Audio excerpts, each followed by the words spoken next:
that we, the 2/3 members of parliament of the belonging to the Aam Aadmi Party in Rajya Sabha, exercise the provisions of the Constitution of India and merge ourselves with the BJP. हम BJP में विलय करते हैं. सियासत में कहा जाता है कि वक्त कब करवट ले ले कोई नहीं जानता, लेकिन आज दिल्ली से लेकर पंजाब तक जो हुआ उसने भारतीय राजनीति को हिलाकर रख दिया है। कल तक जो अरविंद केजरीवाल के हनुमान कहे जाते थे, जो पार्टी के संकट मोचक थे और जो राज्यसभा में आपकी सबसे बुलंद आवाज थे, आज वही चेहरा पाला बदल चुका है। राघव चड्ढा ने न सिर्फ आम आदमी पार्टी का साथ छोड़ा है, बल्कि अपने साथ 6 और सांसदों को लेकर कमल थाम लिया है। क्या ये सिर्फ एक इस्तीफा है या केजरीवाल के किले में ऐसी सेंध मरी है जिससे उबर पाना अब नामुमकिन होगा? आज की सबसे बड़ी खबर आप में महाबगावत। शुक्रवार 24 अप्रैल 2026 की ये तारीख आम आदमी पार्टी के इतिहास में काले अक्षरों से दर्ज हो गई है। राघव चड्ढा ने एक बड़ा धमाका करते हुए ऐलान किया कि राज्यसभा के 2/3 सांसद अब बीजेपी का हिस्सा बनने जा रहे हैं। चलिए पहले आपको उन नामों से रूबरू करवाते हैं जिन्होंने केजरीवाल का साथ छोड़कर सबको चौंका दिया है। पार्टी का मुख्य चेहरा राघव चड्ढा, अशोक मित्तल, स्वाति मालीवाल, दिग्गज क्रिकेटर हरभजन सिंह, संदीप पाठक, विक्रमजीत सिंह साहनी और राजेंद्र गुप्ता। इन 7 सांसदों के जाने का मतलब है कि राज्यसभा में अब आम आदमी पार्टी का अस्तित्व लगभग खत्म होने की कगार पर है। इस बगावत के बाद अरविंद केजरीवाल खामोश नहीं रहे। उन्होंने सोशल मीडिया पर सिर्फ एक लाइन लिखी, लेकिन उस एक लाइन में बहुत गहरा दर्द और गुस्सा था। केजरीवाल ने लिखा, बीजेपी ने फिर से पंजाबियों के साथ किया धक्का। उधर पंजाब के मुख्यमंत्री भगवंत मान भी मैदान में उतरे। उन्होंने सीधा आरोप लगाया कि बीजेपी चुनाव नहीं जीत पाती, इसलिए तिगड़मबाजी का सहारा ले रही है। मान ने इसे ऑपरेशन लोटस करार देते हुए कहा कि बीजेपी पंजाब के विकास और ऊर्जा को बर्दाश्त नहीं कर पा रही है, इसलिए पार्टी को तोड़ने की कोशिश की जा रही है।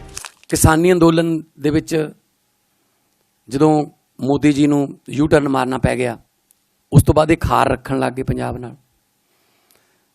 ਫਿਰ BBMB ਤੇ ਹੋਰ ਬਹੁਤ ਸਾਰੇ ਇਸ ਤਰ੍ਹਾਂ ਦੇ ਮੁੱਦੇ ਨੇ ਜਿੱਥੋਂ ਇਹ ਪਤਾ ਲੱਗਦਾ ਕਿ BJP ਜਿਹੜੀ ਹੈ ਉਹ इथों जित तो सकती नहीं, पर तिकड़मबाजियां बहुत कर दी है। लेकिन सवाल ये है कि नेताओं ने पार्टी क्यों छोड़ी? राघव चड्ढा ने जो कहा वो पार्टी के लिए किसी कड़वे झूठ से कम नहीं था।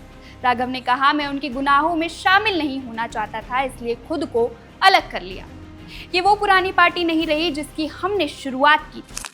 और पिछले कुछ सालों से आप लोग लगातार मुझसे पूछ रहे थे कि राघव जी, आप 1 साल से पार्टी की गतिविधियों से अलग क्यों नजर आते हैं, पार्टी से किनारा क्यों कर लिया?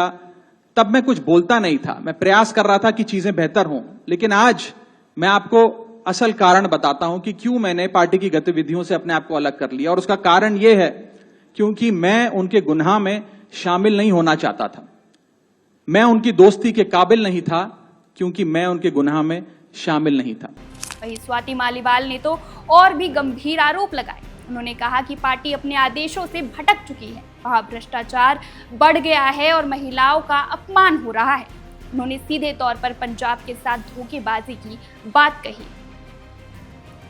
इस संकट की घड़ी में मनीष सिसोदिया ने गुजरात से अपनी नाराजगी जाहिर की है। उन्होंने इन सांसदों को गद्दार कहते हुए कहा कि जब कार्यकर्ता खून पसीना बहा रहे थे, तब कुछ लोग लालच और डर के आगे झुक गए। संजय सिंह ने तो यहां तक कह दिया कि अशोक मित्तल पर ईडी का छापा डलवाकर उन्हें डराया गया है।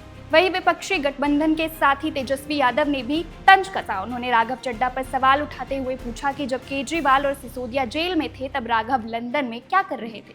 यानी अब अपनों के साथ साथ साक्षियों ने भी सवाल उठाने शुरू कर दिए हैं। कुछ लोग कॉम्प्रोमाइज करते हैं, जो डरते हैं वो भाजपा में जाते हैं। भाजपा का 2 ही तरीके, या तो डराओ, तो डरने वाला उसको लो, यही है।